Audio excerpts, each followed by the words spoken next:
Ms. Williams. No. Mr. Murian. No. Mr. Jones. No. Mr. Adams. No. Ms. Bagres. No. Ms. Kassoon. No.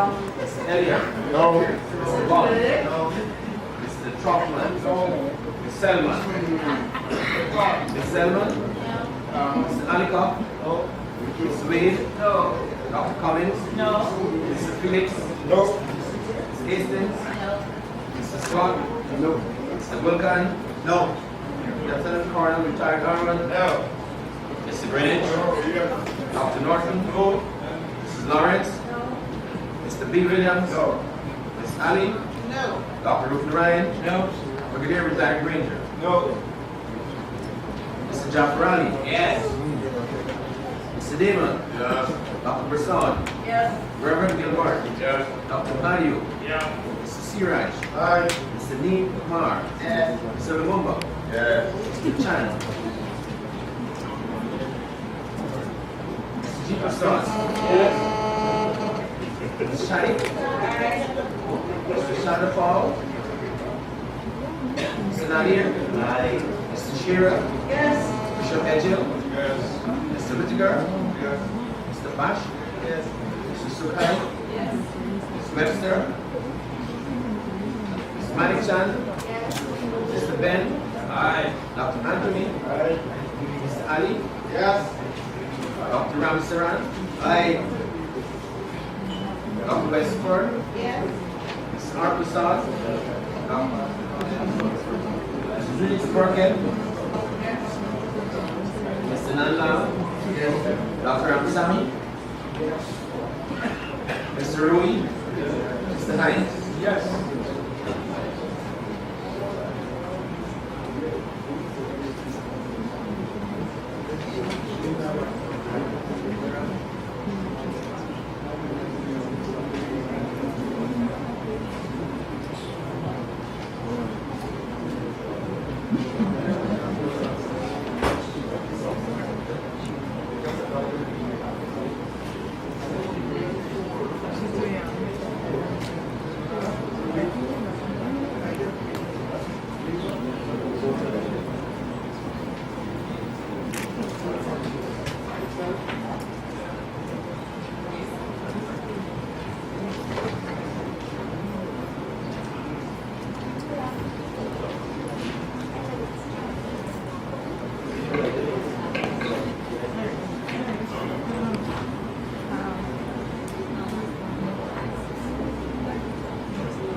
Honourable members, the division having been requested and the vote taken, the clerk advises that 28 members voted in favour of the motion, 33 members voted against the motion. The motion is therefore not carried. Thank you. Honourable members, we will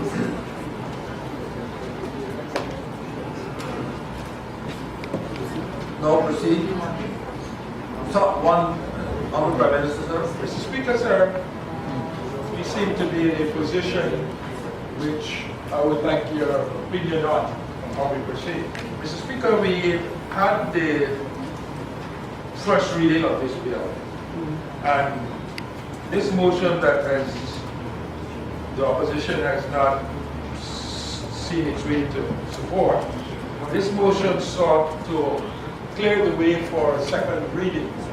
I assume, therefore, that we are now still in the position of this bill having been read for a first time. We had, during the debate just now, a proposal that we can put into a special select committee. I think that there are rules that allow a bill to go to a special select committee after a first reading. And I wonder, we would like to propose that, and I wonder whether we should we should go that way now, or whether we need to signal that now, or when we do it when we come to the substantial bill, that I would then move a proposal to send the bill to a special select committee.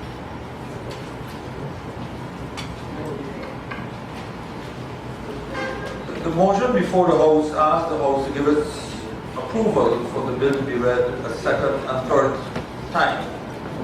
That motion was not carried. It therefore meant that the bill remains on the order paper in a sense at the first reading stage. The bill is not, the bill, to use a local term, the bill is not dead. It just was not allowed to proceed to the second and third stages.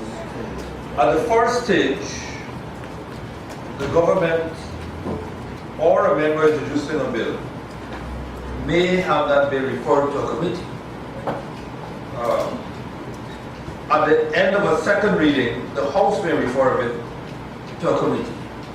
The bill is still at its first stages because what was not granted was the permission to proceed. So the bill remains, in a sense, on the order paper and in the hands of the person who introduces it. And it is for that person, representing government or otherwise, to advise. But that I give you my preliminary observation, but I would wish to confer with the clerk. But the bill in itself is not dead or killed. It just has not been given permission to proceed at this point in time. And I think that I can say. So I will need to be advised, but I do believe, based on my research, which I've done on a similar matter prior to this, that at the first reading stage, the move of the bill may ask, and if it is the government minister, may have it sent to a special select committee, but I would at this stage hold my opinion and refrain from giving a ruling until I confer with the clerk. But it is my belief that the bill is very much alive, albeit suspended or held in abeyance. Thank you. Mr. Clark, please proceed. Introduction of bills. Public business. Government's business. Private members' business. Honourable Member, Mr. Brilliant, sir. Thank you very much, Mr. Speaker. I crave your indulgence. Notwithstanding the absence of the Minister of Finance, a key partner in the motion or the bill that was before us just now, and equally on this matter, since it has been raised before, I take the liberty of drawing it to the House's attention. Mr. Speaker, I'm referring to the continued refusal of the Honourable Minister of Finance, Dr. Ashmi Singh, to comply with the decisions of this National Assembly. In fact, not only the failure to comply, but actually the defiance of the decisions of this House. I think, Mr. Speaker, it is to be deplored that this Assembly, which had specifically voiced its concerns about actions on the part of Minister which breach both the Constitution and the Fiscal Management and Accountability Act. Notwithstanding this, the Minister has continued to pursue those lines of action. In the course of the debate on the 2014 budget, and in relation to the format of the estimates, for example, which also infringe both the Constitution and the Fiscal Management and Accountability Act, we had, Mr. Speaker, by dint of blocking consideration of the estimates, found ourselves in a situation where... Mr. Speaker, I recognize our Prime Minister. Yes, Mr. Speaker, the government is not sure on which heading, which item on the paper the Honourable Member card when he just speaks. All members, if I may, members may remember that or recall that earlier in the proceedings, Mr. Greenwich did rise, and I confer the clerk who indicated that Mr. Greenwich would be allowed to make a speech. Thank you. Other members, yes, the clerk advises me. Earlier today, Mr. Greenwich submitted to the clerk a motion of privilege, on a matter of privilege. That motion, a copy of which was served on me at about 12, the clerk has received a signed copy, signed by Mr. Greenwich and seconded by Mr. Ramsey Tan. Standing Order 30 says that the motion related to privilege shall be exempt from notice. So the clerk has brought that to my attention here. And Order 32 says, or Standing Order 32 says that the motion directly concerning the privilege of the assembly shall take precedence over all other business. So the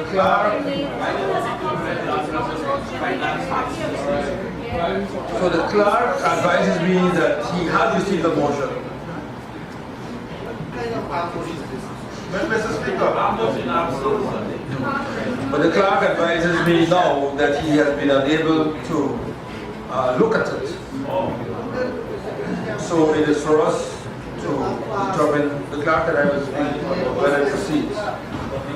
No or defer or otherwise. On the privilege motion, there is no debate. And it is either for the speaker to find that a prima facie case has been made out and defer it immediately or not. But like I said, I am satisfied that the clerk has received a signed copy, which I'm seeing. And I will speak to the clerk and I will determine as we go forward. Our Minister, Mr. Ali, sir, you wish to... Mr. Speaker, I was Just point of order, is it? yes. I was just clarifying whether on hearing, because I am not acquainted with the contents of what the Honorable Member, Mr. Caldwell, will present to us, but on hearing or receiving the contents of what he would be elaborating on, if in any section of that which he's going to elaborate on, the government or any member on this side wish to respond as it relates to the factual nature in which he is basing his argument, would you then allow us to respond in that manner? My short answer is what the standing orders say. And the standing orders, sir, ministers say that no debate shall ensue a motion under the standing order. But if the speaker decides that a prima facie case has been made out, he or she shall so state and refer the matter to the Committee of Privileges. Mr. Speaker, Yeah, go ahead, sir. I am aware of that, but when the Honorable Member rose and speak a few moments ago, he sought to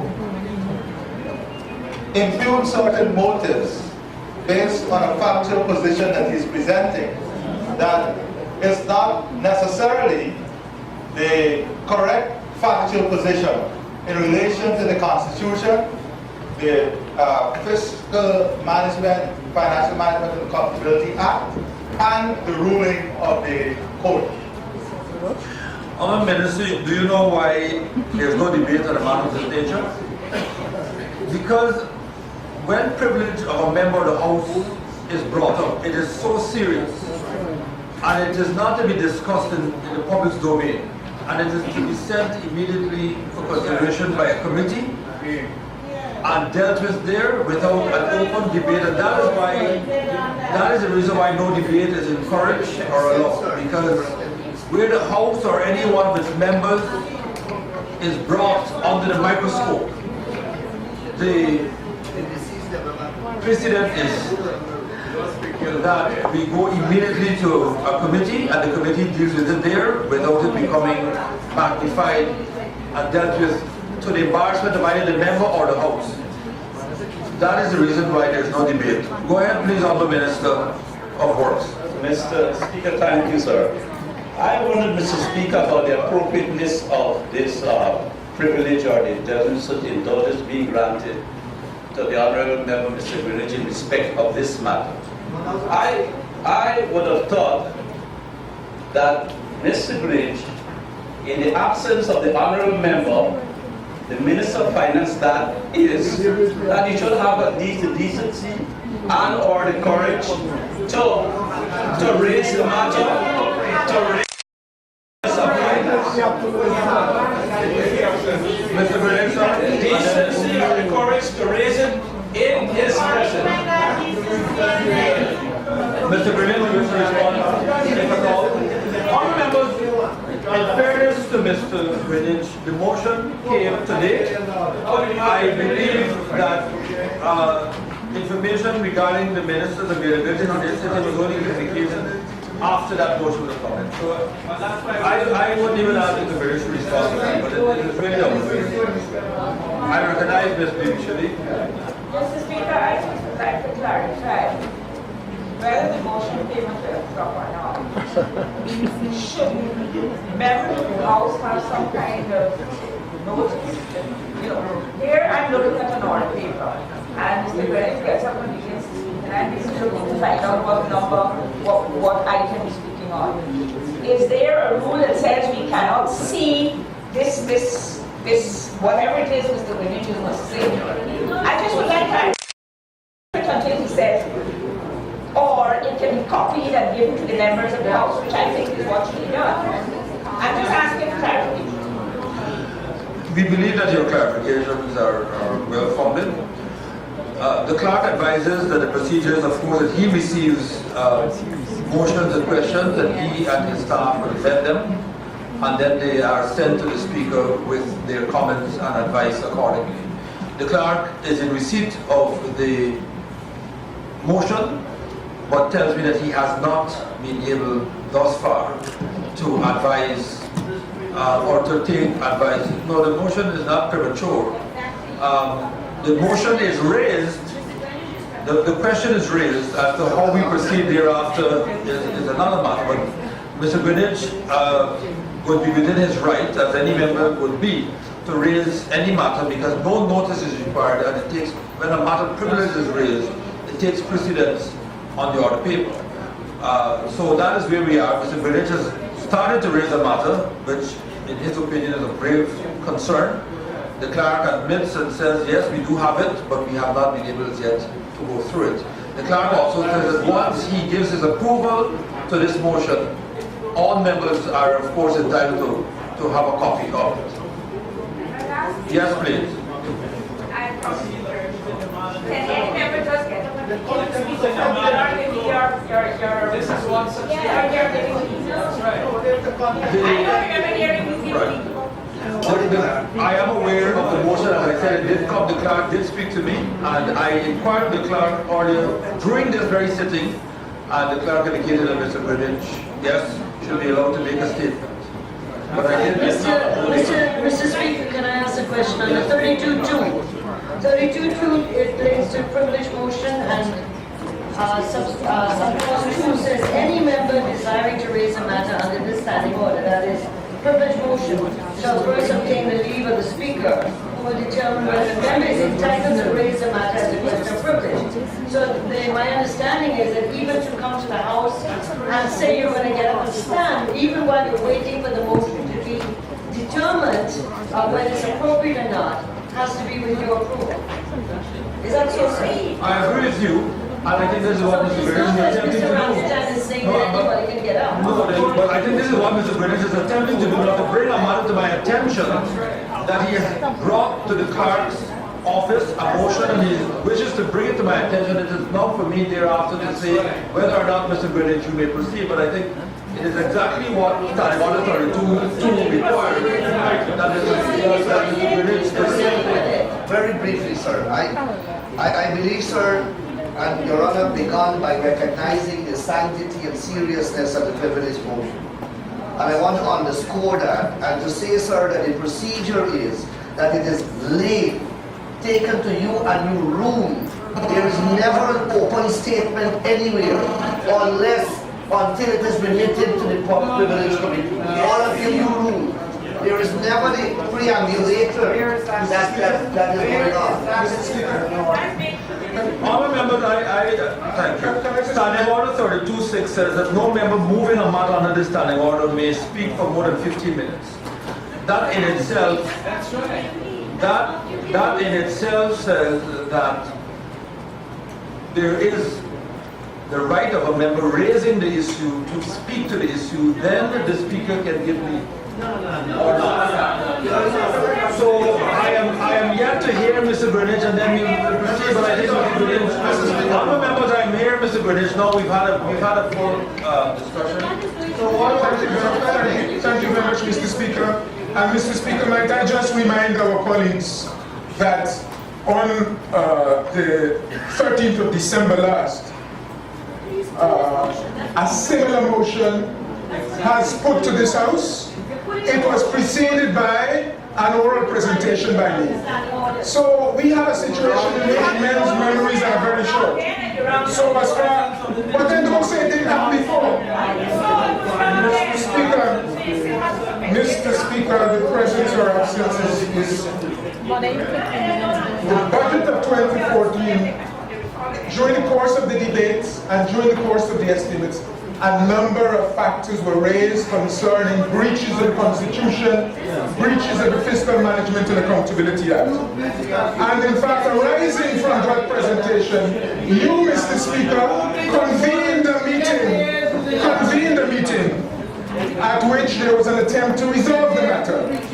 And in the course of that meeting, we did recognize that the Constitution was being breached. The Minister and his colleagues acknowledged this and agreed to incorporate at least a minimum number of adjustments to bring it in line with the constitutional requirements. And Mr. Speaker, today, arising from the paper number 1 of 2014, which was laid in this House, financial paper number 1 of 2014, we have again arrived at a situation in which the Minister is breaching both the Constitution and the Fiscal Management and Accountability Act. I have, Mr. Speaker, prepared in support of this presentation a motion, okay, a written motion. And I just want to explain, Mr. Speaker, that what purports to be a statement of excess totaling over $4.6 billion presented in the name of the Minister includes monies already presented to this House for consideration, which monies were refused by the House. Within weeks of a request being refused by the House, the Minister informs us that he spent the monies and seeking under a rubric of statement of excess, seeking the permission of the House to clear this matter. Mr. Speaker, the Minister in public has admitted to spending sums. What I suggest, Mr. Greenidge, is that we not go into the reasons. The motion has been laid, and you ask this House, you asking the House to. Minister, Mr. Speaker, I stand advised by you. I am quite happy at this stage, in the light of what I said, to invite the House, to invite your comments on the motion and to have the House do the necessary. Because it is, Mr. Speaker, a very, very important issue before us. We have constitutional crisis triggered by the behavior of the Minister. Thank you, Mr. Greenidge. Members, I will defer my ruling on this matter. I will confer with the clerk during the adjournment at 4, and I will inform the House of my decision. We will, Prime Minister, sir, you wish to. Very well. We will move on. Honourable members, before us this afternoon is a motion to express sympathy on the death of our sister and comrade, Mrs. Deborah Jan Bakker, former Deputy Speaker of of the National Assembly. And that motion is in the name of the Honorable Chief Whip for the Opposition, Ms. Ahmed Ali. I now invite